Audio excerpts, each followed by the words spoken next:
नमस्कार, ताल ठोक के देख रहे हैं आप। मैं हूं आपके साथ रोहित सरदाना। शाम के 5 बजे हैं और हम हाजिर हैं दिन की सबसे बड़ी और सबसे गर्मा गर्म बहस लेकर। क्या हिंदुस्तान सिर्फ हिंदुओं के लिए है? आज देश की राजनीति में यह सबसे बड़ा सवाल हो गया। क्या मुल्क को मजहब के आधार पर अब भी बांटकर देखा जाना चाहिए? यह सवाल आज इसलिए पूछना जरूरी है क्योंकि हर दूसरे तीसरे दिन कोई ना कोई यह बयान देता है कि मुसलमानों को पाकिस्तान चले जाना चाहिए। इस बार असम के राज्यपाल पीबी आचार्य ने बयान दिया कि मुसलमान पाकिस्तान या और कहीं भी जाने के लिए आजाद हैं। आज ताल ठोक के में इसी पर बहस है कि हिंदुओं का हिंदुस्तान और मुसलमानों का Pakistan.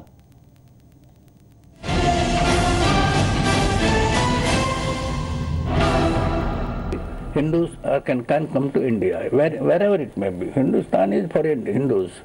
They cannot be outsiders here.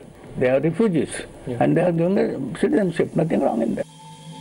21 तारीख को असम में एक किताब के विमोचन के दौरान असम के राज्यपाल पीवी आचार्य ने ये बयान दिया तो सवाल उठ गए कि संवैधानिक पद पर बैठे हुए एक राज्यपाल हिंदुस्तान को किसी एक धर्म का कैसे बता सकते हैं। विवाद ज्यादा बढ़ता इससे पहले ही पीवी आचार्य ने सफाई दी। कहा उनकी बातों को गलत समझा गया। हिंदू से उनका मतलब हिंदुस्तानियों से है, न कि एक धर्म से। Any religious person, including Muslim, if he is persecuted in Bangladesh, they were all Indians earlier. Hindus means it is a religion, but Indian Hindus means our nationalist. If a Hindu from America, who is a converted European to Hare Krishna movement, if he is persecuted, or Russia, they are persecuting ISKCON people, they don't have a right to come over here. I didn't mean Hindustan for Hindus only. लेकिन सफाई के लिए बुलाए गए इसी press conference में आचार्य ये बोल गए कि अगर कोई मुसलमान पाकिस्तान जाना चाहता है तो वो स्वतंत्र है। Indian Muslims are free to go anywhere. They can stay here. Those who are staying here, many of them have gone to Pakistan. If he wants to go to Pakistan or Bangladesh, he is free. If he is persecuted there, the same as persecuted, she is come over here. We have given the ashram. बहुत कम आते हैं, आएंगे तो आश्रय दे देंगे ना। 2 दिनों में आए इन 2 बयानों को कांग्रेस समेत कई दलों ने मुद्दा बना लिया और राज्यपाल को हटाने की मांग शुरू कर दी। यूपी के कैबिनेट मंत्री आजम खान ने तो ये तक कह दिया मुसलमान कब्रिस्तान जाएंगे, पाकिस्तान नहीं। हमारे लिए सवाल यह है कि हम कब्रिस्तान जाना बेहतर समझेंगे पाकिस्तान की बजाय। मैं आचार्य जी से यह अनुरोध करूंगा कि वो संविधान की और अपने पद की गरिमा बनाए रखने के लिए तत्काल इस्तीफा दे। आरएसएस से के लोगों से और इसकी क्या उम्मीद की जा सकती है? इनका चले तो संविधान को बदल दें, राष्ट्रीय झंडा को बदल दें। दरअसल असम में एनआरसी यानी नेशनल रजिस्टर फॉर सिटीजन्स को अपडेट किया जा रहा है। इसी पर एक सवाल के जवाब में राज्यपाल ने कहा कि बांग्लादेशी शरणार्थियों को एनआरसी में शामिल न किया जाए, लेकिन हिंदू शरणार्थियों को डरने की जरूरत नहीं है। हिंदुस्तान हिंदुओं के लिए है। इसके बाद यह पूरा विवाद शुरू हुआ। पहले राज्यपाल पीवी आचार्य का बयान और फिर उस पर विरोधियों के हमले के बाद यह सवाल उठता है कि क्या हिंदू हिंदुस्तान के हैं और मुसलमान पाकिस्तान के? भारतीय मुसलमान को कौन भेजना चाहता है पाकिस्तान? ताल ठोक के आज हम इसी मुद्दे पर बहस करेंगे।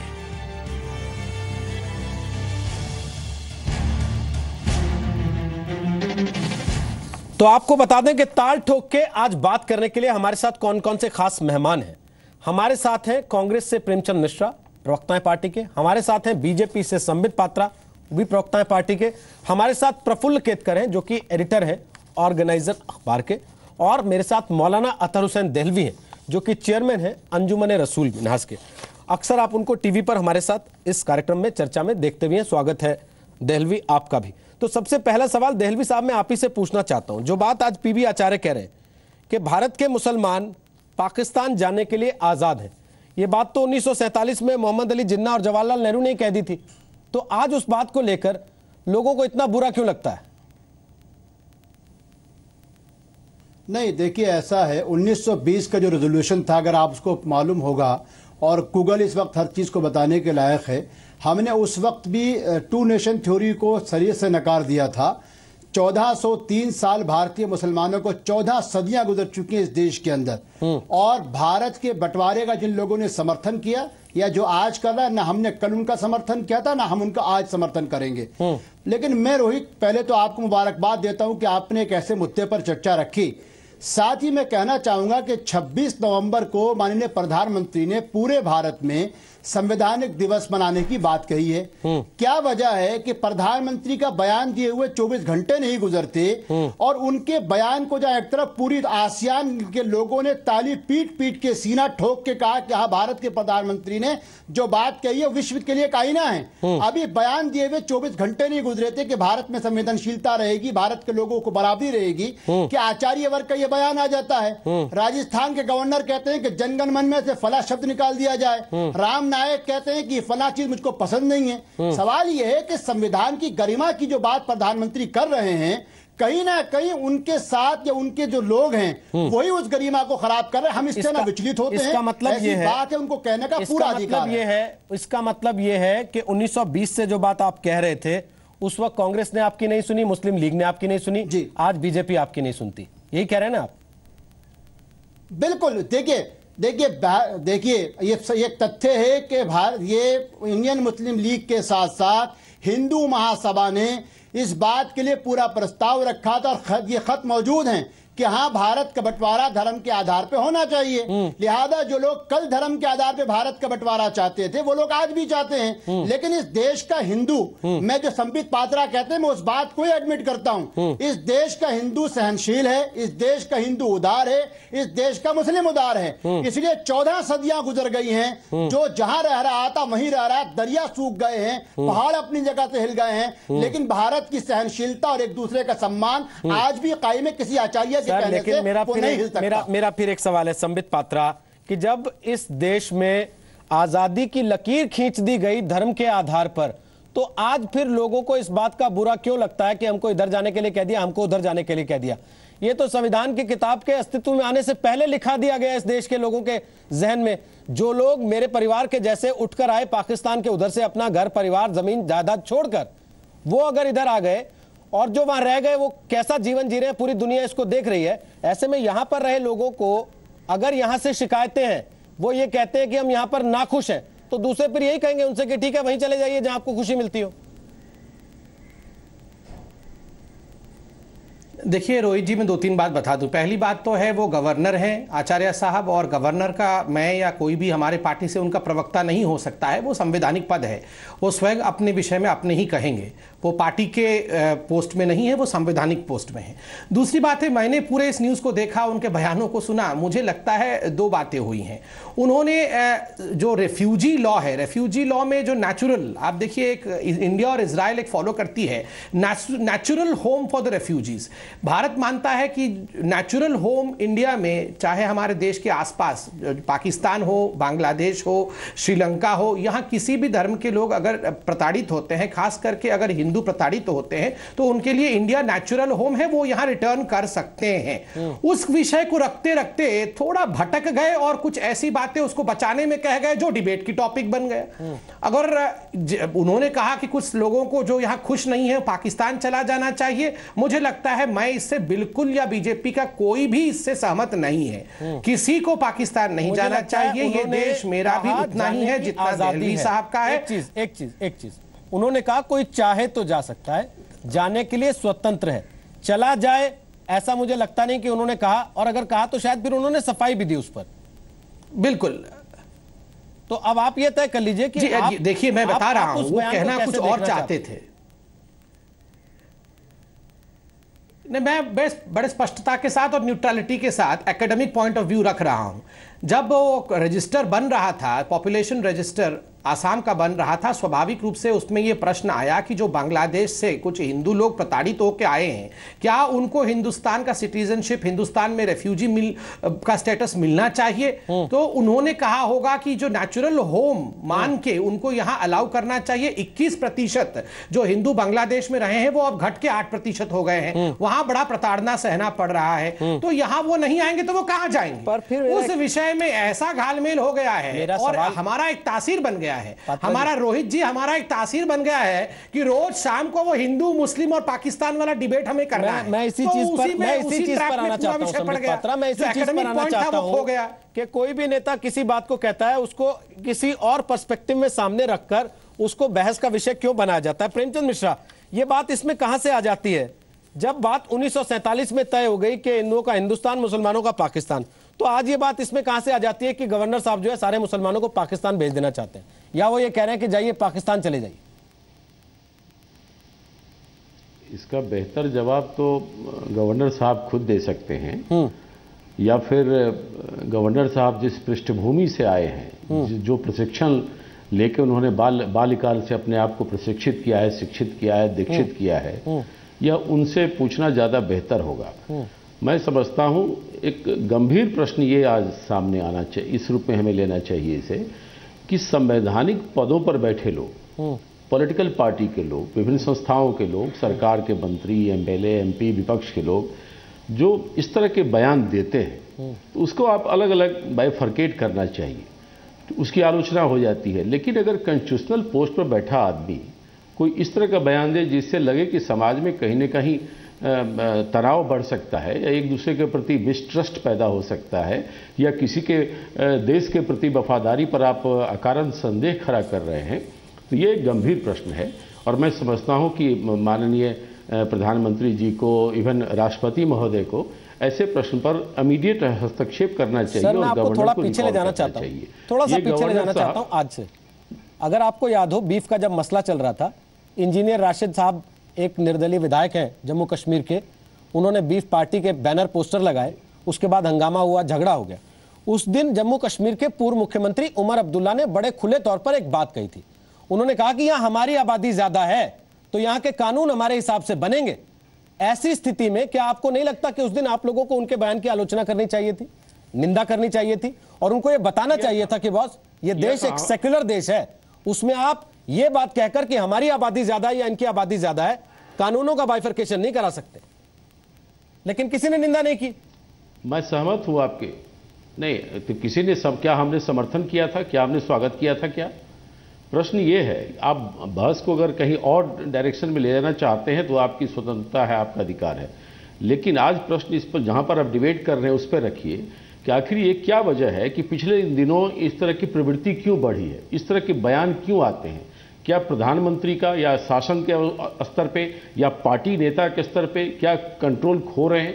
क्या कोई गवर्नर इस तरह का बयान दे सकता है? उनके मंत्री ने तो मंत्री के शपथ लेने से पहले कह दिया था कि जिन लोगों ने बीजेपी को वोट नहीं दिया वो पाकिस्तान चले जाएं, और उसके बाद हमने उन्हें पुरस्कार दिया। बिहार के गिरिराज सिंह को मंत्री बनाया इस तरह का बयान देने के बाद, और आए दिन इस तरह के बयान आते रहते हैं। चलिए, बीजेपी को वोट नहीं देगा, यही एक सवाल बीजेपी हारेगी तो पाकिस्तानी पटाखे छोड़े जाएंगे। मैं रोहित यही मैं कह रहा हूँ, ये उसी प्रवृत्ति का हिस्सा है कि इससे उन लोगों को बल मिलता है जो भड़काऊ बात कहते हैं और समाज में कहीं न कहीं कन्फ्रंट्रेशन पैदा करके राजनीतिक रोटी सेकना चाहते हैं। प्रफुल्ल केतकर में यही के प्रशिक्षित है गवर्नर साहब, और यह एक मूल प्रश्न है। ठीक, प्रफुल्ल केतकर मैं यही सवाल पूछना चाहता हूं कि हर बार इस बात का हवाला आता है कि गिरिराज सिंह ने कह दिया कि पाकिस्तान चले जाइएगा, या इस बात का हवाला आ जाता है कि कश्मीर में वो कौन लोग हैं जो कि आईएसआईएस और पाकिस्तान के झंडे फहराते हैं, या मेरठ में कश्मीर में वो कौन लोग होते हैं जो पाकिस्तान के क्रिकेट मैच जीतने पर नारे लगाने खुशी के लिए बाहर आ जाते हैं और फिर झगड़ा हो जाता है वहां पर।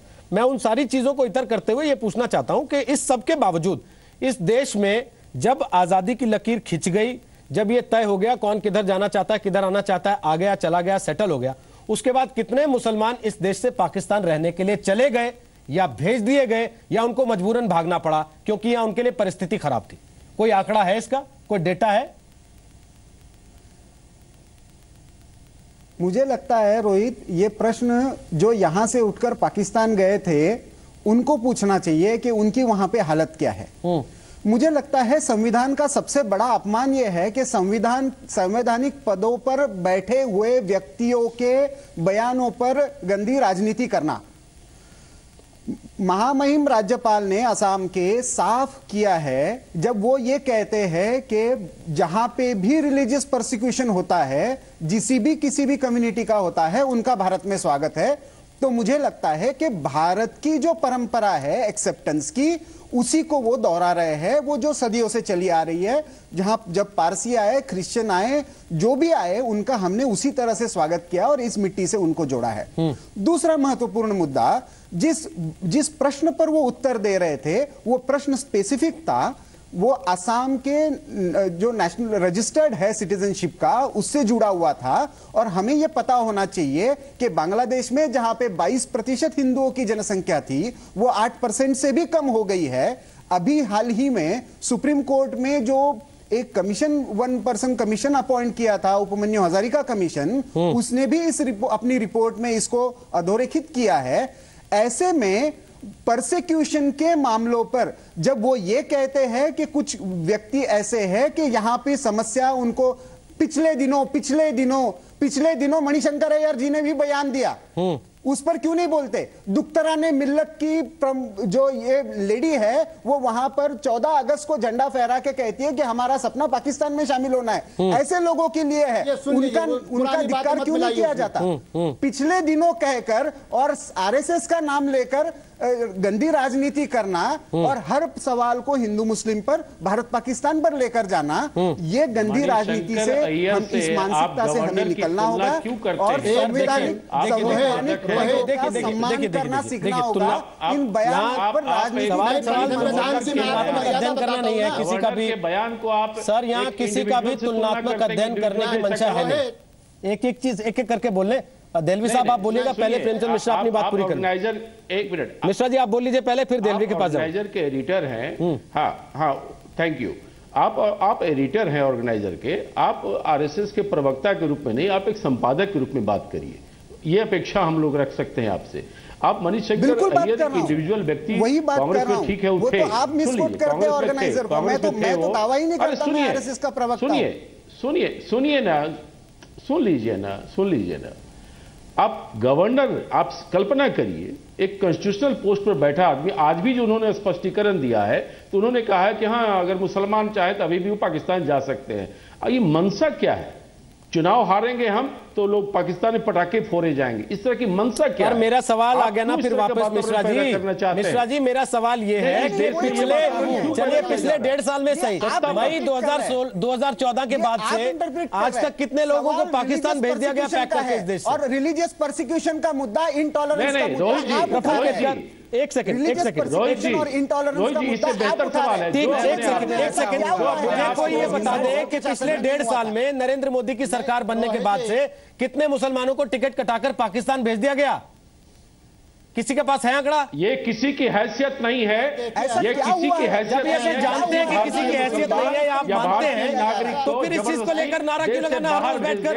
ये हैसियत प्रधानमंत्री की नहीं है। भागलपुर नहीं हुआ है, चिंता इस बात का है कि इस तरह की बातें क्यों उठाई जाती हैं, हत्याकांड नहीं हुआ है, इस तरह की बातें क्यों की जाती हैं? तो सवाल मेरा यही है कि बात कर कौन रहा है? आप बातों को गलत तरीके से इंटरप्रेट कर रहे हो, वो आपकी मानसिकता दिखाता है। सत्ता के ऊंचे पदों पर बैठे लोग, संवैधानिक पदों पर बैठे हुए के बैकग्राउंड के लोग हैं।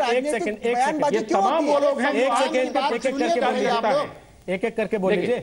ये वो लोग हैं जो आरएसएस के ट्रेंड लोग हैं, इन्हें वो प्रशिक्षण मिला है। सर किस तरह से आरएसएस को आप ला रहे हैं, मैं नहीं रहा हूं। आरएसएस को आप ला रहे हैं, मैं नहीं रहा हूं। उत्तर दे सकता हूं कांग्रेस को? प्लीज एक एक करके बोलिए। बहुत देर से कांग्रेस बोल रही है। सुमित मैं उत्तर देना, रोहित मैं उत्तर देना चाहूंगा। ठीक है, आप बोल लीजिए, फिर मैं दिल्ली से कमेंट लूंगा तो कोई बीच में ना बोलेगा। प्लीज दिल्ली साहब 1 सेकंड रुक जाइए, इनको भी पूरा कर लेने दीजिए। बोल लीजिए आप। दिल्ली साहब 1 मिनट। देखिए, मैं प्रेमचंद जी को दोनों बार सुना, 2 बार उन्होंने कहा है, उन्होंने दोनों बार कहा कि प्रधानमंत्री क्या चाहते हैं, प्रधानमंत्री क्यों नहीं जवाब दे रहे हैं, और जिस प्रकार के सोच के गवर्नर हैं, अर्थात उन्होंने भारतीय जनता पार्टी की तरफ इशारा किया। मैं एक सवाल पूछता हूं, आप देखिए, गवर्नर अलग पोस्ट है, पार्टी से मत जोड़िए। एनडी तिवारी की एक सीडी निकली थी जब वो गवर्नर हाउस में थे, उसके लिए क्या कांग्रेस जिम्मेदार थी? क्या कांग्रेस के सोच को दर्शाता है वो सीडी? तो इसलिए गवर्नर के बयानों को पार्टी के सोच से मत जोड़े। आपको याद होगा, चंद दिनों पहले अजीज कुरैशी जो उत्तर प्रदेश के गवर्नर थे, उन्होंने कहा था भगवान भी चाहे तो रेप को बचा नहीं सकते हैं। तो क्या ये कांग्रेस का सोच था? अरे एकेडमिक डिस्कशन करिए, गवर्नर ने कुछ कहा है उसको डिस्कशन करिए, हर चीज को प्रधानमंत्री तक लेके जाने की आवश्यकता नहीं। दूसरी बात पटाखे, ये रोज शाम होते ही आप जो पटाखे, एक सेकंड क्या बोला है, मैं बीच में नहीं बोल रहा था, पूरा आप अपने नेताओं का नाम लीजिए, उसके बाद आप उत्तर। आप अगर नाम बता रहे हैं, मैं आपके बीच, मध्य प्रदेश के, मैं आपके बीच में नहीं बोल रहा था सर, थोड़ा सा टॉलरेंट हो जाइए, थोड़ा सा इश्यू हो जाइए, थोड़ा टॉलरेंट हो जाइए, आप पढ़ने वाले आदमी हैं, थोड़ा अरे आप, मैं तो विद्वान हूँ, नहीं मैं तो विद्वान हूँ, पढ़ने वाला हूँ, इसलिए बीच में नहीं बोलता हूँ, मगर मैं थोड़ा चाहूंगा कि आप भी पढ़िए, बीच में नहीं बोलते हैं। देखिए मैं तो पढ़ने वाला आदमी हूँ, अरे मैं विद्वान हूँ, मैं बीच में नहीं बोलता हूँ, आप भी विद्वान बनिए और बीच में मत बोलिए, प्लीज विद्वान हो जाइए। संबित पात्रा जी, विद्वत्ता देख रहे हैं, आपकी विद्वत्ता देख रहे हैं, प्लीज नाम गिना रहे एनडीटी, मुझे आवाज ही बंद करनी पड़ जाएगी आपको। प्रेमचंद जी नाम ऐसे आपने प्रेम रखा है और एकदम अप्रेम वाली बात करते हैं। संबित पात्रा, जोड़ूंगा थोड़ा शांत हो जाइए। संबित पात्रा, अरे रोहित जी, मैं तो किसी के बीच में बोलता नहीं हूँ, ठीक है, मेरी बारी होती है तो ये बोलना शुरू कर देते हैं, आप रोकते नहीं है। पार्टी के किन नेताओं ने मिश्रा जी ऐसे बयान दिए हैं? मिश्रा जी देखिए, मिश्रा जी को देखिए, मिश्रा जी उनको सुन लीजिए ना, तभी आप पूरा कर पाएंगे, वो भी पूरा कर पाएंगे, एक एक करके बोल रहे हैं। राहुल जी को कहिए ना मणिशंकर के बयान पर स्पष्टीकरण दे। एक सेकंड, संबित बोलिए। मैं पूरा, डबल स्टैंडर्ड कैसे चलेगा? कांग्रेस का बयान नहीं है, मणिशंकर कांग्रेस के नेता किसी पद पर नहीं है। देखिए ऐसे तो कैसे डिबेट होगा अगर सभी लोग बीच में बोलना। वही मैं कह रहा हूं कि गवर्नर को पद को पार्टी से जोड़कर मत देखिए। संबित पूरा कीजिए, पर बैठे हैं श्रीमान जी, संबित पूरा कीजिए, राष्ट्रपति प्रधानमंत्री को एक्ट करना पड़ेगा, प्लीज संबित पूरा कीजिए। देखिए मैं ये रोज शाम को कांग्रेस के सारे प्रवक्ता जो पटाखा फोड़ना चाहते हैं, पटाखा क्यों फोड़ा, अरे पटाखा तो मणिशंकर जी फोड़ के आ गए, मोदी को हटाओ हमको लाओ, और इससे बड़ा पटाखा क्या होगा। और आपको मैं बता दूं, मैं एक बड़ी बात बता रहा हूं आपको, मैं अभी चंद दिनों पहले जब ये वाकया हुआ, मणिशंकर जी के साथ एक डिबेट में था, आपको पता है मणिशंकर जी ने क्या कहा? मणिशंकर जी ने कहा मैं एक और बात बताता हूं जो कि अभी मीडिया में चली नहीं है, उस इंटरव्यू में मैंने वो भी बात कही और मैं आपसे शेयर करता हूं। उन्होंने क्या कहा? उन्होंने कहा ये इंटरव्यू दुनिया टीवी में पाकिस्तान में 6 तारीख को हुआ। 6 तारीख को पाकिस्तान के उस एंकर ने मुझे टीवी में पूछा कि अच्छा मणिशंकर जी, हिंदुस्तान के जो प्रधानमंत्री है मोदी जी, वो तो बड़े पावरफुल आदमी है, तो उनकी बात को तो आप लोग सब बड़े तवज्जो देते होंगे। तो मणिशंकर जी खुद कह रहे हैं कि मैंने जवाब दिया काहे के पावरफुल है, आज तो 6 तारीख है, 2 दिन बाद देखिएगा कैसे उनका सब पावर निकल जाएगा जब बिहार में हार जाएंगे। बताइए, पाकिस्तान का एंकर बोल रहा है पावरफुल प्राइम मिनिस्टर है, और आपका पटाखे छोड़ने वाला गया है पाकिस्तान में बोल रहा है कि 2 दिन बाद प्रधानमंत्री का हवा निकल जाएगा। ठीक है सर, पटाखे फोड़ने वाला है, पटाखे भी यहाँ से लेके गए हैं और जाके पाकिस्तान में फोड़ रहे हैं। मैं वापस आपको सवाल पर लेकर आना चाहता हूँ जिस पर आप लोग चर्चा करने के लिए आए हैं। पटाखा छोड़ने वाले सुनिए देहलवी साहब, मणिशंकर नहीं थे, देहलवी साहब एक चीज मैं पूछ रहा हूँ, एक पार्टी से आपको डर, एक पार्टी की तरफ से ये बयान आते हैं कि पाकिस्तान चले जाएं, अगर जाना चाहते हैं आजाद हैं, दूसरी पार्टी आपको ये कहकर डराती है कि ये देखो ये तुमको पाकिस्तान भेज देंगे। दोनों के बीच में फंसे हुए मेरा सवाल ये है कि मुसलमान ये मौका क्यों देता है तमाम राजनीतिक पार्टियों को कि उसका इस्तेमाल कर ले वो इस तरीके से प्यादे की तरह। देखिए, और 60 साल में क्या मुसलमान समझ नहीं पाए देश की राजनीतिक पार्टियों को? देखिए ऐसा रोहित, सबसे बड़ी चीज तो ये है कि ना हम और भारतीयों की तरह ना मैं भ्रमित होता हूँ ना विचलित होता हूँ, इसलिए ना तो कोई मुझको यहाँ से निकाल सकता और ना ही पाकिस्तान मेरी मंजिल है। मैं आजम खान की विचारधारा से कभी संयोग नहीं रखता, लेकिन मैं ये मानता हूँ कि मैं मर के भारत की मिट्टी के कब्रिस्तान में तो जा सकता हूँ, लेकिन पाकिस्तान का ना समर्थन कल करा, ना आज करूँगा, ना आइंदा करूँगा, पहली चीज़। दूसरी चीज, मैं संबित से एक बात कहना चाहता हूं, बहुत एकेडमिक बहस है और मैं फिर कह रहा हूं जो बार बार आप कह रहे हैं हमको एकेडमिक चर्चा करनी चाहिए। इंडियन रिफ्यूजी एक्ट या इजराइल में फर्क है। इजराइल को आज भी दुनिया के 40% लोग ऑक्युपाइड मानते हैं, इसलिए उसके एक्ट को हम यहाँ लागू नहीं कर सकते। दूसरी चीज, मैं कैटकर साहब से भी कहना चाहता हूँ, संवैधानिक पदों की हम गरिमा की बात करते हैं, लेकिन सुदर्शन टीवी ने हामिद अंसारी के साथ क्या करा था, राम माधव ने हामिद अंसारी के साथ क्या करा था, यह भी याद रहना चाहिए। इसलिए क्या कमला बेनीवाल हो या आचार्यवर हो या राम नायक हो या मैं हूं, और जहां तक मणिशंकर अय्यर की बात है, मणिशंकर अय्यर का बयान शर्मनाक है। भारतीय प्रधानमंत्री या किसी पार्टी से मेरी पॉलिटिकली डिफरेंस हो सकता है, लेकिन विदेश और खासकर पाकिस्तान जाके मैं भारत की राजनीति पर चर्चा करूं, मैं इसका कभी सहयोगी नहीं हूं। और अंतिम बात मैं ये कहना चाहता हूं, भारतीय मुसलमान भारत में रहता ना तो कांग्रेस के रहमो करम पे है, ना भाजपा के या किसी गवर्नर या राष्ट्र, हम अपने संविधान के साथ रहते हैं। भारत के हिंदू, मुसलमान, सिख और ईसाई 1400 साल का ये रिश्ता है, ये रिश्ता मुझको यहाँ रखेगा, आइंदा भी रखेगा, मुझे कोई पॉलिटिकल पार्टी कभी नहीं तोड़ सकती। देहलवी, आपकी तकरीर के लिए मन तो करता है ताली बजाने का, लेकिन ताली नहीं बज पाती, क्योंकि जो कश्मीर में होता है, झंडे फहराए जाते हैं, उस पर गुस्सा आता है, फिर आपको सफाई देनी पड़ती है कि नहीं ये चंद गुमराह लोग हैं। बिल्कुल। फिर उसके बाद जो याकूब मेमन के जनाजे में जाते हैं, नारे लगाने के लिए फोटो खिंचाते हैं और फेसबुक पर अपनी जगह याकूब मेमन की फोटो लगाते हैं, उनके लिए फिर आपको सफाई देनी पड़ती है कि नहीं ये चंद गुमराह लोग हैं। उसके बाद फिर एक आतंकवादी मारा जाता है, तो जम्मू कश्मीर में फिर से कुछ युवक खड़े होते हैं और आप बार बार फिर सफाई देने आते हैं कि ये चंद गुमराह लोग हैं। सर, अगर एक असीमानंद से पूरी सरकार हिंदू आतंकवाद का जुमला गढ़ सकती है, पूरी दुनिया को यह बता सकती है कि हिंदू असहिष्णु है, तो फिर जब इतनी तादाद में लोग एक बार नहीं बार बार सामने आएंगे, तो क्या आपको नहीं लगता कि आपको हर बार अपनी कौम को बचाने के लिए ऐसे ही सफाइयां देनी पड़ेंगी कि क्या हिंदू हिंदुस्तान के और मुसलमान पाकिस्तान के हैं? और सवाल पूछना इसलिए पड़ा क्योंकि असम के गवर्नर के एक बयान को लेकर हंगामा हो गया। उन्होंने कहा कि भारत के मुसलमान आजाद हैं, चाहे तो पाकिस्तान या बांग्लादेश जा सकते हैं। हमारा सवाल यह कि चीजों को राजनीतिक पर्सपेक्टिव में रखकर हर दिन उन पर बहस क्यों की जाती है और फिर इस बात का नारा क्यों लगाया जाता है कि देश असहिष्णु हो गया?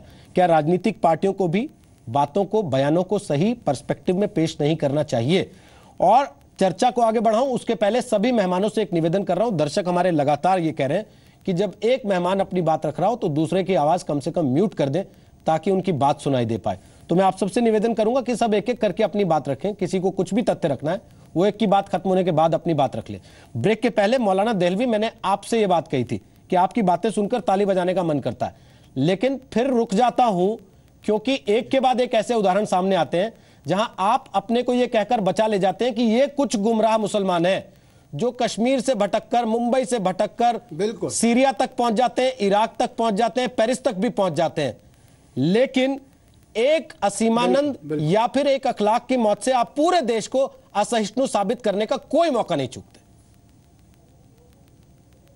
बिल्कुल, मैं इसका जवाब आपको देना चाहूंगा पूरी जिम्मेदारी के साथ। मौलाना देहलवी में ये पूरी हिम्मत है और भारत के हर मुसलमान में ये पूरी हिम्मत है कि वो कश्मीर के अलगाववादियों की आंख में आंख डाल के कहता है कि जम्मू कश्मीर भारत का अभिन्न अंग है। हम बगदादी को वादे पैगाम देते हैं कि अभिन्न अंग है, मगर मैं आपको और ये चैलेंज करता हूं, संबित पात्रा से भी कहता हूं, मिश्रा साहब से भी कहता हूं और आपके चैनल पे कहता हूं कि मैं तैयार हूं, आप किसी अकाली को या किसी एसजीपीसी के मेंबर को बिठा के कहलवाइए कि भिंडरावाला आतंकवादी था, आप कहलवाएंगे उसने अपना जो अलग से पासपोर्ट बनाया था कि वो गलत नहीं था। मुसलमानों में ये पूरी हिम्मत है कि वो आतंकवादी को आतंकवादी कहते हैं। हम धोरे चरित्र के साथ भारत के संविधान की कसम खा के पंजाब की सरकार नहीं बनाते और न ही आतंकवादियों को हम जो शहीद कहते हैं। दूसरे के दाग दिखाकर आप अपने दाग, मेरे दाग ही नहीं है तो मैं तो आपको चैलेंज करता हूं, मैं आपको चैलेंज करता हूं कि आप अपने ऑन शो करिए। सर, ना तो मैंने भिंडरावाला बनाया, ना मैंने प्रश्रय दिया, ना मैंने उसके लिए वोट मांगे, ना मैंने उसके लिए गोली चलाई। आपके साथ जो लोग बैठे हैं, आपके साथ जो लोग बैठे हैं, उन्हीं की पार्टियों के रोल रहे तमाम चीजों में, और आप कह रहे हैं कि चैलेंज आप मुझे कर रहे हैं। उसके बाद भी आपको लगता है कि आप दूसरे के दाग दिखाकर अपने दाग हल्के कर लेना चाहते हैं, तो ये आपकी चॉइस है। संबित पात्रा आपके पास है, उसके पहले केतकर कुछ कहना चाह रहे हैं। केतकर, आप अपनी बात कह लें। ठीक, केतकर आप अपनी बात कह लें, फिर संबित और प्रेम जी आपके पास आ रहा हूं। बोलिए केतकर साहब। जी मौलाना साहब, आपकी बहुत इज्जत करता हूं। गवर्नर साहब ने दो बयान दिए हैं। एक ये कहा है उन्होंने कि भारत के बाहर किसी भी हिंदू का रिलीजियस परसिक्यूशन होता है तो उसका स्वागत है। बाद में उसके स्पष्टीकरण में उन्होंने कहा है कि कोई भी भारतीय हो, किसी भी मजहब का हो, उसका रिलीजियस परसिक्यूशन होता है तो उसका भारत में स्वागत है। दूसरा उन्होंने कहा है भारत में किसी का रिलीजियस परसिक्यूशन हो रहा है ऐसा उनको लगता है तो वो जाने के लिए स्वतंत्र है। तो ऐसे में आपको इन बयानों में कहां मजहबी रंग और कहां आतंकवाद ध्यान नजर आ रहा है? कहां संविधान के विरोध में ये है? देखिए ऐसा क्या है, आप basic freedom of religion, freedom of expression को नहीं मानते हैं? बिल्कुल मेरा उन्होंने ये तो नहीं कहा, उन्होंने तो फिर कहा मैं है कह कि रहा हूं, भारत जो के लोग बाहर भी जहां मुसलमानों पर परसिक्यूशन हो, भारत के बाहर भी मुसलमानों पर परसिक्यूशन होता है तो वो भारत में स्वागत है। देखिए ऐसा है, भारत की और पॉलिसी उन्होंने रही है, देशों का हम नाम सबके लेकर साथ कहा है, कहते हैं कि बांग्लादेश, मुहाजिर हों पाकिस्तान, या बिल्कुल देखिए बिल्कुल मैं कहता हूं पाक ऑक्युपाइड कश्मीर हो, बलूचिस्तान हो, मुहाजिर हो, भारत की नीति और खुद वर्तमान सरकार भी इस नीति पे है कि जहां पर जिस पे जो जुल्म होगा हम उस जुल्म के खिलाफ, क्या वो बांग्लादेश के हिंदू ही क्यों ना हो। लेकिन परेशानी की बात यह है कि माननीय गवर्नर साहब ने जिस परिप्रेक्ष्य में बयान दिया उसमें यह कहना, मैं समझता हूं कि इस पर राजनीति बंद होनी चाहिए और जो संवैधानिक पदों पर बैठे हुए लोग हैं उनको कम से कम हिंदू मुस्लिम इस तरीके के शब्दों के प्रयोग से एहतियात करनी चाहिए। सर अब मैं वापस आ रहा हूं बीच में। आपने थोड़ी देर पहले जिक्र किया था उपराष्ट्रपति हामिद अंसारी का, आपने थोड़ी देर पहले जिक्र किया था ना बयान पर आपको आपत्ति कि है? सुदर्शन टीवी ने ऐसा कर दिया उपराष्ट्रपति हामिद अंसारी के साथ। मैं नहीं चाहता दूसरे चैनल का जिक्र लाना, पर आप लाए इसलिए कोट कर रहा हूं। उन्होंने क्या बात कही थी? क्या वो अपना संवैधानिक दायित्व और पद भूल गए थे, उसकी गरिमा भूल गए थे? और दूसरी बड़ी बात यह, मनमोहन सिंह साहब ने तो खड़े होकर कह दिया था कि इस देश के सारे तमाम जितने भी संसाधन है उन पर पहला अल्पसंख्यकों का है। वो भूल गए थे कि वो संवैधानिक पद पर है। फिर इसलिए सर मेरा कहना यह है कि तमाम राजनीतिक पार्टी, ठीक है बोलिए दहलवी, आप बोल लीजिए, फिर मैं संबित के पास जा रहा हूं। बोलिए दहलवी। मैं बिल्कुल मनमोहन सिंह का इसलिए समर्थन करता हूं कि वो भारत के ऐसे अल्पसंख्यक थे जो 10 साल तक भारत के प्रधानमंत्री रहे। ये भारत की सहनशीलता ही है। जितने एक सिख को जो वहां से आए और 10 साल तक, इसमें कौन सी गलत बात कह दी? सर अभी पिछले 1.5 महीने से आप लोग नारा लगा रहे थे कि इस देश में अल्पसंख्यक बड़ा असुरक्षित हो गया। आज आपको अचानक ये याद आ गया कि इस देश में एक ऐसी कौम का आदमी 10 साल प्रधानमंत्री रहा जिसकी आबादी 1.5% है, जो मुसलमानों से ज्यादा अल्पसंख्यक है, लेकिन कभी भी उसको वो सारे हकूक सुख सुविधाएं नहीं दी जाती जो मुसलमानों को मिलती हैं। अगर आप इस बात का इख्तियार नहीं करते मैं बिल्कुल सुरक्षित तो आप बोलिए। मैं सुरक्षित हूं। सुरक्षित हैं आप, मानते हैं ना इस बात को? रावत, मैं भारत पूरी जिम्मेदारी से कहता हूं, आपका चैनल विश्व भर देख रहा है।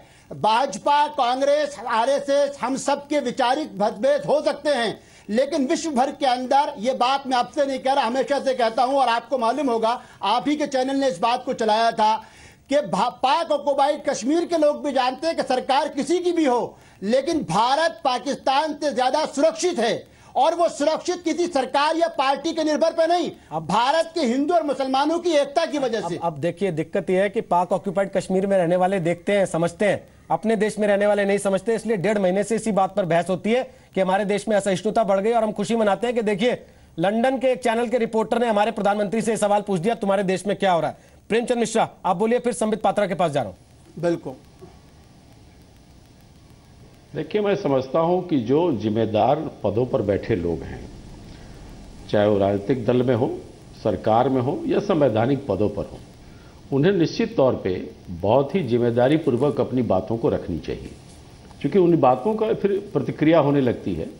और कहीं न कहीं अगर सत्ता पक्ष से जुड़े लोग, जिनके ऊपर देश में रूल ऑफ लॉ की जिम्मेदारी है, जिनको शासन करने के लिए जनता ने चुनकर भेजा है, अगर वहां बैठे लोग और अगर उनके बयानों से ये लगे कि कहीं न कहीं समाज में विद्वेष फैलाना है, नफरत का वातावरण बनाना है, भेदभाव करना है, वोटों का ध्रुवीकरण कराना है, इसी से हमको राजनीतिक रोटी सेकने का मौका मिलेगा, तो ये एक खतरनाक संकेत है भारतीय लोकतंत्र के लिए। इस पर रोक लगनी चाहिए।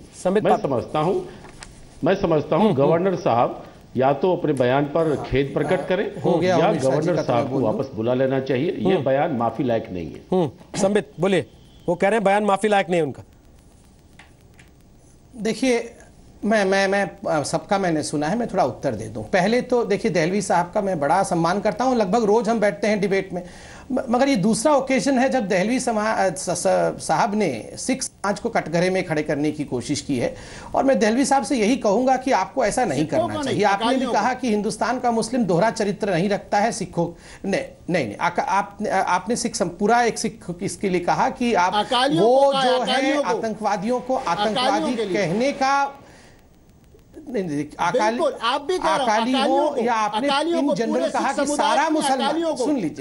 सुन लीजिए दहलवी साहब, मैं कंप्लीट कर लूं, आप उसका जरूर मुझे रिप्लाई करिए। आपने कहा कि हिंदुस्तान का कोई भी मुसलमान किसी भी आतंकवादी के साथ नहीं खड़ा होगा, उसे आतंकवादी ही कहेगा। मगर आप ये सिखों से पूछ के देख ले, एग्जैक्ट सेंटेंस था, आप इसे वापस भी करके देख ले। मुझे लगता है, देखिए, आप बुरा मत मानिएगा, मगर मुस्लिम जो है, एक सेकंड, आप देखिए, मुस्लिम को तो मैं माइनॉरिटी नहीं, मैं सेकंड मेजॉरिटी कहूंगा, मगर सिख जो हैं वो आज 1.5% पे वाकई माइनॉरिटी पे हैं। उनके लिए हमारे मन में, जैसे आपके लिए, हमारे लिए, सबके लिए सद्भावना होना चाहिए, खास करके लिए उनके लिए होना चाहिए। मात्र 1.5% है सर। इतने कम परसेंटेज में भी अगर हम उनको प्रोटेक्ट नहीं कर सके तो हम किस बात से यहां पे डिबेट कर रहे हैं।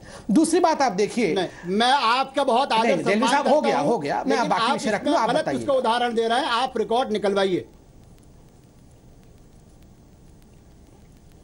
चलिए, आप उसको देख लीजिएगा। आपने कहा था कि अकालियों के लिए भी कहा और सिख के लिए जनरली कहा कि जैसे हिंदुस्तान का हर मुस्लिम आतंकवादियों को आतंकवादी कहेगा, मगर अकाली और सिख ऐसा नहीं कहेगा।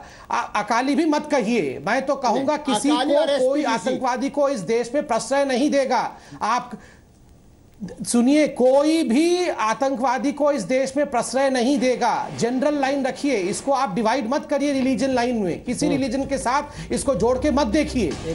दूसरी बात, अभी देखिए गवर्नर के बारे में बात हो रहा है, मैं आपको कह दूं रोहित जी, आर्टिकुलेशन और इंटेंशन, इन दोनों में फर्क देखना चाहिए। हम लोग रोज डिबेट करते हैं और हम लोग जानते हैं कि कहां आर्टिकुलेशन में गलती है और कहां इंटेंशन में गलती है। चलिए, हमारे कांग्रेस के प्रवक्ता भी जानते हैं कि कोई किसी को पाकिस्तान नहीं भेज रहा है, इंटेंशन बिल्कुल क्लियर है, मगर एक आर्टिकुलेशन को पकड़ के उसका बाल का खाल निकालना और देश को शाम होते ही बांटने की चेष्टा करना, ये कांग्रेस का इंटेंशन को बाल की खाल निकालते हैं। मैं मानता हूं वो बाल की खाल निकालते हैं। कोई ऐसा बयान नहीं देता। संबित पात्रा वो बाल की खाल निकालते हैं। बाल आ कहां से रहे, लेकिन उनके हाथ में बाल पकड़ा कौन रहा है? आपके नेताओं को बार बार पाकिस्तान ही क्यों दिखाई देता है? क्या राजनीतिक पार्टियों को इस तरीके की बयानबाजी से और फिर उसमें बाल की खाल निकालने से परहेज नहीं करना चाहिए? संबित पात्रा, ब्रेक के पहले प्रेमचंद मिश्रा ने आपसे एक सवाल पूछा था और सवाल यह था कि आपके नेता, आपसे जुड़े लोग, वो इस तरीके के बयान देते क्यों हैं? आपने कहा ये बाल की खाल निकालते हैं। तो मैं कह रहा हूं कि आप बाल क्यों देते हैं कि वो खाल निकाल पाए? आप लोग मत कहिए ऐसी बातें, उनको मौका नहीं मिलेगा। देखिए रोहित जी, सिलेक्टिवली सब चीज को देखना ये उचित नहीं है। इनके नेता जाके पाकिस्तान में क्या करके आते हैं, ये तो अपने आंखों में पट्टी लगा के बैठे हुए हैं, सुन भी नहीं रहे हैं। सलमान खुर्शीद, मणिशंकर अय्यर, शास्त्री जी जाके पाकिस्तान में क्या कह के आ रहे हैं, और ये हमारे नेताओं के विषय में कह रहे हैं। हमारे किस नेता ने क्या बुरा कह दिया है? हमारे किसी भी नेता ने, अगर पाकिस्तान में पटाखे की बात की गई तो आप बताइए, जब दिल्ली में हम चुनाव हारे थे, पाकिस्तान में पटाखे नहीं फूटे थे क्या? तमाम चैनलों ने दिखाया था। और इस बार भी जब हम बिहार में हारे, पाकिस्तान में एक बड़ा विमर्श हुआ कि मोदी को किसी भी कीमत पे रोकना है, क्योंकि उनको लगता है कि नरेंद्र मोदी एक पावरफुल प्राइम मिनिस्टर है और इंडिया एक डिसाइसिव रूप में फंक्शन करने लगा है। ऐसे में एक कमजोर सरकार हिंदुस्तान में हो, वो पाकिस्तान का एक निर्णय रहता है। हर चीज को राजनीति, डोमेस्टिक राजनीति के साथ जोड़ने की क्या आवश्यकता है? अगर हम पाकिस्तान को गाली दे रहे हैं, पाकिस्तान के खिलाफ कुछ कह रहे हैं, प्रधानमंत्री भी तो विदेश दौरों पर जाकर वहां यही बताते हैं कि कांग्रेस ने देश की दुर्दशा कर रखी थी, अब मैं आ गया हूं। वो भी तो ये याद नहीं रखते कि डोमेस्टिक फ्रंट पर नहीं बोल रहे हैं, अंतरराष्ट्रीय मंच पर बोल रहे हैं। ना, बिल्कुल नहीं। देखिए रोहित जी, ये दोनों चीज कंपेयर नहीं हो सकता है। प्रधानमंत्री विदेश में जाके क्या बात करते हैं? प्रधानमंत्री सिंह ने कितनी बार विदेश में जाकर कहा तो वो कि बीजेपी के लालकृष्ण आडवाणी, अटल बिहारी वाजपेयी की वजह से दिक्कतें हो रही थी देश में, अब मैं कोशिश कर रहा हूं संभालने की। रोहित, दो बातें। मनमोहन सिंह जी ने क्या कहा मैंने आज तक सुना नहीं, क्योंकि कभी दिखाया भी नहीं गया, शायद उन्होंने कुछ कहा भी नहीं। दूसरी बात, कब प्रधानमंत्री मोदी जी ने किसी भी प्रधानमंत्री का नाम लिया? नहीं, आपने बताइए, आप बताइए कि मोदी जी ने कब मनमोहन जी का नाम लिया या किसी प्रधानमंत्री का नाम लिया? मोदी जी ने बाहर कहा कि atmospherics of economics has improved, Hindustan की अर्थनीति अब सुधर चुकी है, आप आइए मेक इन इंडिया कीजिए, हिंदुस्तान और आप दोनों मिलकर आगे बढ़ेंगे। आप भी जानते हैं कब उन्होंने किस पर कैसे प्रहार किया, किस जगह से? और वो कहां लगा आपको भी पता है, उसके बाद भी आप गोल कर रहे हैं। नहीं, अब मैं बता दूं, मेरे दो सवाल हैं एक ही बार उन्होंने दामाद का जिक्र किया है, मगर उस दामाद का नाम नहीं लिया। अब खराब दामाद मतलब रॉबर्ट वाड्रा, ये तो चोर की दाढ़ी में चिनका है।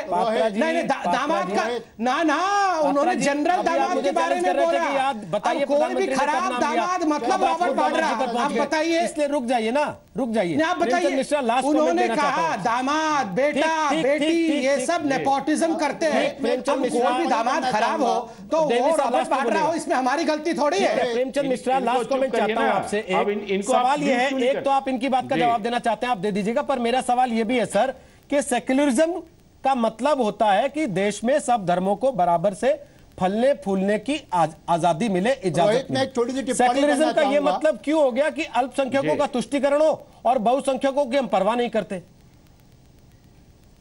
नहीं, ये गलत बात है। अगर ऐसा होता तो मोदी जी के लहर, जिस पर पूरा लोकसभा चुनाव लोग जीत गए, जो दावे किए गए थे, 31% ही वोट मिला। तो क्या 69% अल्पसंख्यक मतदाता इस देश में?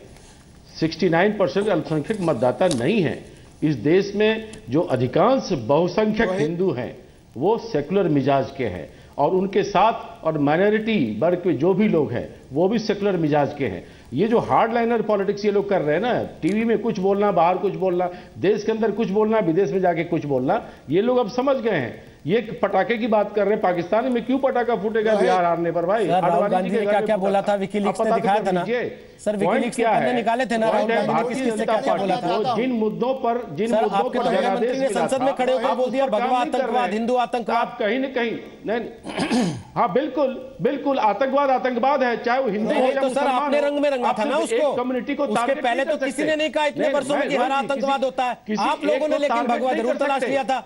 अगर कोई हिंदू, अब आतंकवाद को रंग देने की परंपरा आपने शुरू की, ऐसा मैं कहूं तो गलत नहीं होगा ना फिर? नहीं, मैंने कहा, हमने तथ्यों के आधार पे कहा। चाहूंगा क्या हुआ मालेगांव में, क्या हुआ था समझौता एक्सप्रेस ब्लास्ट में, क्या हुआ? उसके लिए आप पूरे हिंदू धर्म को बदनाम कर देंगे, आप पूरी दुनिया को बताएंगे कि हिंदू धर्म से शुरू है। बिल्कुल गलत। आप पूरे हिंदू धर्म को बदनाम करेंगे ना, आप कहेंगे कि आतंकवाद का रंग भगवा होता है। क्या कुछ मुसलमानों के इन्वॉल्वमेंट के चलते सारे मुसलमान को आतंकवादी बता देंगे क्या? ये तो मैं पूछ रहा हूँ आपसे कि 2 वाक्यों को आप कोट करके पूरे हिंदू धर्म को बदनाम कर सकते हैं, लेकिन 100 वाक्यों को कोट करके आपको दूसरा रंग नहीं दिखता है, बदनाम हो जाते हैं वहां पर। मैं स्पष्ट कहता हूँ, अगर कोई अपने आप को हिंदुओं का समर्थक मानता है और दावा करता है तो उसे पाकिस्तान में जाके काम करना चाहिए, बांग्लादेश में उन हिंदुओं के लिए काम करना चाहिए। सर वो लोग भी यहाँ आए थे, कितना आप लोगों ने रिस्पॉन्स दिया हमने देखा था। सर वहाँ के हिंदू भी यहाँ आए, हम रोज हालत दिखाते हैं, कितना हम लोग रिस्पॉन्स करते हैं, समझ में आता है। राहुल गांधी साहब यहाँ पर मैं समय से ऑलरेडी ओवर हूँ, तभी राहुल गांधी भी तो हिंदुओं के लिए काम करना चाहते हैं, उनको बांग्लादेश भेज दीजिए, वहाँ काम करेंगे। सुनिए समय से ऑलरेडी ओवर है, इसमें करना चाहूंगा 30 सेकंड है। अरे राहुल गांधी भी तो हिंदुओं के लिए अच्छा चाहते हैं ना। मौलाना दिल्ली 30 सेकंड है आपके पास, वहाँ है। आपकी दोनों की आवाज बंद करा देता हूँ। मौलाना दिल्ली 30 सेकंड में आप अपनी बात कमेंट करने, तो क्यों नहीं वहाँ जाके काम करते हैं? बोलिए मौलाना दिल्ली। तो ये रोहित यकीनी तौर से न हिंदू आतंकवादी होता है, न मुस्लिम, न भगवा आतंकवाद है, न इस्लामिक आतंकवाद। दूसरी चीज, मैं इसको चूंकि एक जिम्मेदार चैनल पर एक जिम्मेदार एंकर के साथ बैठा हूं, मेरा कहना यह था, मैं उस सोच के खिलाफ था जिस सोच से केपीएस गिल लड़े, जिस सोच के लिए बैन सिंह शहीद हुए, ना कि पूरा समुदाय। और आखिरी बात, इस क्या बांग्लादेश के हिंदुओं की बात हो या मुहाजिरों की बात हो या नेपाल के मैग्रेटी समाज की बात हो, हमको सकारात्मक सोच के साथ विश्व स्तर पर उठाना चाहिए, ना कि अपनी डोमेस्टिक पॉलिटिक्स को इससे गंदा करना चाहिए। चलिए बहुत बहुत शुक्रिया आप तीनों का ताल ठोके का हिस्सा बनने के लिए। बहुत बहुत शुक्रिया प्रफुल्ल केतकर का भी, वो हमारे साथ आज रहे। फिलहाल छोटा सा एक ब्रेक लेने, ये कहते हुए कि राजनीतिक पार्टियों को भी ध्यान रखना चाहिए कि वो जिस तरीके के मुद्दों पर बयान देते हैं और बहसें करते हैं, वो अंतर्राष्ट्रीय स्तर पर देश की छवि पर कुछ ना कुछ संदेश लेकर जाती हैं, और इसकी जिम्मेदारी राजनीतिक पार्टियों की बहुत हद तक बनती है।